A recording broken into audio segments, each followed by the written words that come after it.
Hello दोस्तों, कैसे हैं आप सब। आई होप कि आप सब स्वस्थ होंगे, सुरक्षित होंगे। आज की इस वीडियो में हम बात करेंगे आने वाले 28 तारीख की शरद पूर्णिमा के बारे में, क्योंकि इसको लेके बहुत सारे डाउट्स, बहुत सारे सवाल हम सभी के मन में हैं। तो आप सभी के ये सवाल एक एक करके मैं यहाँ पर क्लियर करने वाली हूँ। सो ध्यान से वीडियो को सुनिए और बने रहिए टिल एंड तक। तो चलिए शुरू करते हैं। इस बार की शरद पूर्णिमा 28 तारीख को पड़ रही है और ये पूर्णिमा सभी पूर्णिमाओं में श्रेष्ठ है, अति श्रेष्ठ है और ये अपने आप में ही बहुत खास है। इस दिन चंद्रमा अपनी 16 कलाओं से परिपूर्ण होता है और इस दिन चांद धरती के बहुत बहुत नज़दीक आ जाता है और ऐसा माना जाता है कि चांद से अमृत की वर्षा होती है। शरद पूर्णिमा को रास पूर्णिमा भी कहते हैं, क्योंकि इसी दिन श्री कृष्ण ने अपनी 9 लाख गोपियों के साथ महारास आरंभ किया था। और साथ ही शरद पूर्णिमा को कोजागरी पूर्णिमा भी कहते हैं, क्योंकि इसी दिन माँ लक्ष्मी का जन्म हुआ था। तो ऐसा माना जाता है इस दिन को लेके कि माँ लक्ष्मी स्वयं धरती पर आती हैं, भ्रमण करती हैं, ये देखने के लिए कि उनके स्वागत की कौन कौन तैयारियां कर रहा है। और जो भी इस दिन रात्रि जागरण करता है, रात को जगता है, माँ लक्ष्मी की आराधना करता है, माँ लक्ष्मी स्वयं उनके घर में आकर विराजमान होती हैं। तो ये दिन बहुत ही खास है, बहुत ही शुभ है, क्योंकि इस एक दिन में 3-3 महायोग बन रहे हैं। लेकिन यहाँ पर एक बात ये आ रही है कि इसी शरद पूर्णिमा के दिन चंद्र ग्रहण भी लग रहा है। तो अब जो चीज़ें, जो रिचुअल्स हम शरद पूर्णिमा में या पूर्णिमा के दिन में करते हैं, रात में करते हैं, क्या वो सब कर सकते हैं। सबसे पहले तो ये जानेंगे कि ये जो ग्रहण है कब से कब तक लग रहा है। तो ये जो चंद्र ग्रहण है ये रात को शुरू होगा, मीन्स रात को 1 बजे के बाद से अप्रोक्सीमेटली ये चंद्र ग्रहण स्टार्ट हो जाएगा और 2:30 बजे के करीब में ये चंद्र ग्रहण पूरी तरह से समाप्त हो जाएगा। अब क्योंकि ग्रहण से पहले सूतक काल लगता है, इसके बारे में भी जानना बहुत ज़रूरी है, क्योंकि ग्रहण से हम ये सोचते हैं कि जब ग्रहण शुरू होगा तभी चीज़ें हमें रोकनी है, लेकिन नहीं, ग्रहण से पहले सूतक काल यानी कि 9 घंटे पहले सूतक काल लग जाता है। सूतक काल का मतलब क्या है? सूतक काल का मतलब है कि इस टाइम में, इस टाइम पीरियड में कोई भी शुभ चीज़, कोई भी पूजा पाठ आपको नहीं करना है। ठीक है, तो यहाँ पर 4 बजे के आसपास में आप अपने मंदिर का पर्दा गिरा देंगे। कोई धूप दीप नहीं करना है, कुछ भी नहीं करना है। अगर आप कर सकते हो तो सिर्फ मंत्रों का जाप करिए। और क्योंकि पूर्णिमा का असर है, तो पूर्णिमा का असर मतलब इस दिन भगवान विष्णु की कृपा सबके ऊपर है, तो भगवान विष्णु के मंत्रों का जाप करिए, माँ लक्ष्मी के मंत्रों का जाप करिए। ओम नमो भगवते वासुदेवाय नमः, ओम क्लीम कृष्णाय नमः, या जो भी आप श्री कृष्ण के मंत्र जाप करते हैं वो आप मंत्र जाप कर सकते हैं, विष्णु सहस्त्र नाम कर सकते हैं। इन सब चीज़ों का जाप करके भगवान विष्णु की आराधना कर सकते हैं, माँ लक्ष्मी की आराधना कर सकते हैं। और मंत्रों का जाप आप सूतक काल के बाद से कभी भी कर सकते हैं, बिना माला के करिए। माला लेके करने की ज़रूरत नहीं है, बिना माला के ही आप एक जगह बैठ के मंत्रों का जाप कर सकते हैं, कोई प्रॉब्लम नहीं है इसमें। अब दूसरा सवाल ये उठता है कि शरद पूर्णिमा का सबसे जो मेन एक रिचुअल होता है खीर बनाना, खीर बना के रखना, क्योंकि हम सभी जानते हैं कि चांद से इस दिन अमृत की वर्षा होती है, ऐसा माना जाता है। तो इस दिन चांद की रोशनी में खीर बना के रखना बहुत बहुत ही शुभ माना जाता है।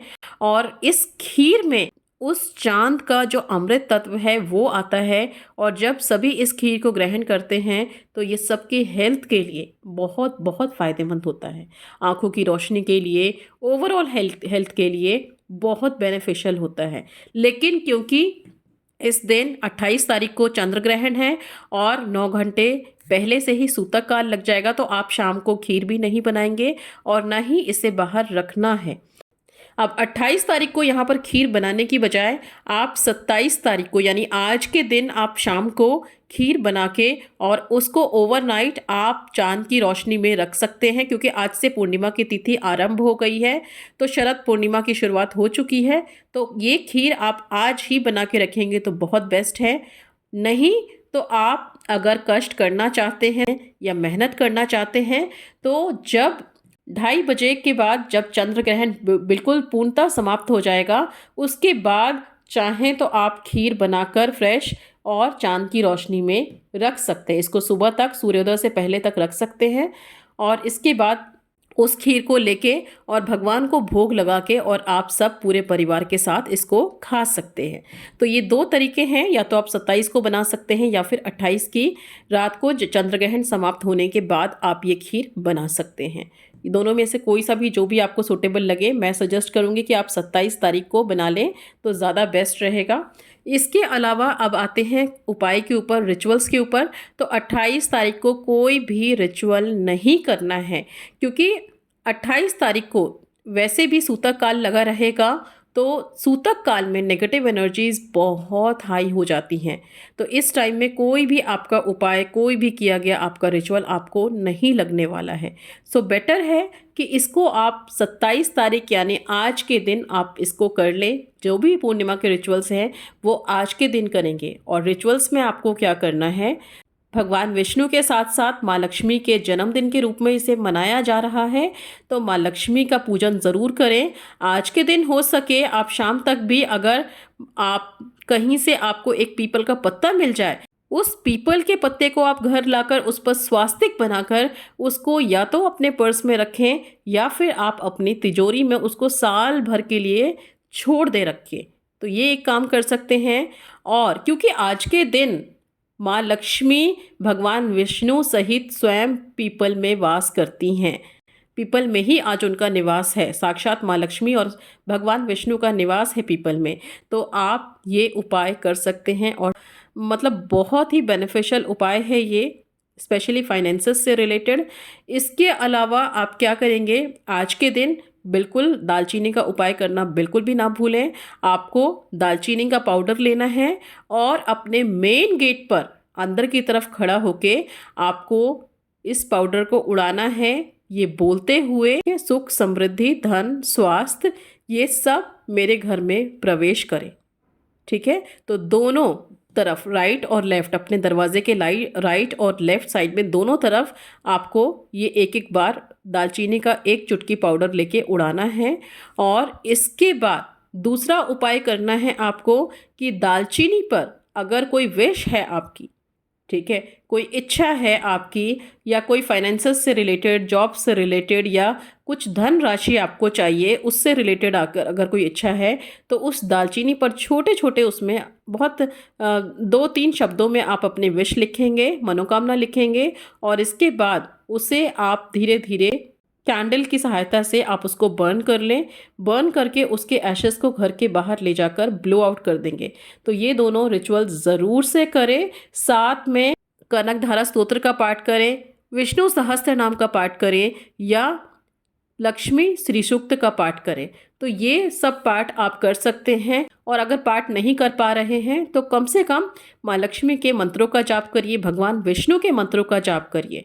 ओम नमो भगवते वासुदेवाय नमः का जाप कर सकते हैं, ओम क्रीम कृष्णाय नमः का जाप कर सकते हैं, या कृष्णा कृष्णा कर सकते हैं, राधे राधे का जाप कर सकते हैं। मतलब जो भी आप जाप कर सकते हैं, आप पूरे दिन आज के दिन वो जाप करिए। और इवन ये जाप आप 28 को भी कर सकते हैं।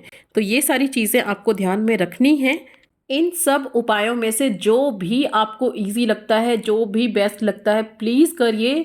सारा नहीं कर सकते हैं तो कम से कम एक ज़रूर करें, क्योंकि कुछ ना करने से कुछ करना बेहतर है। और ये पूर्णिमा बहुत खास है, जो कि साल में एक बार आती है।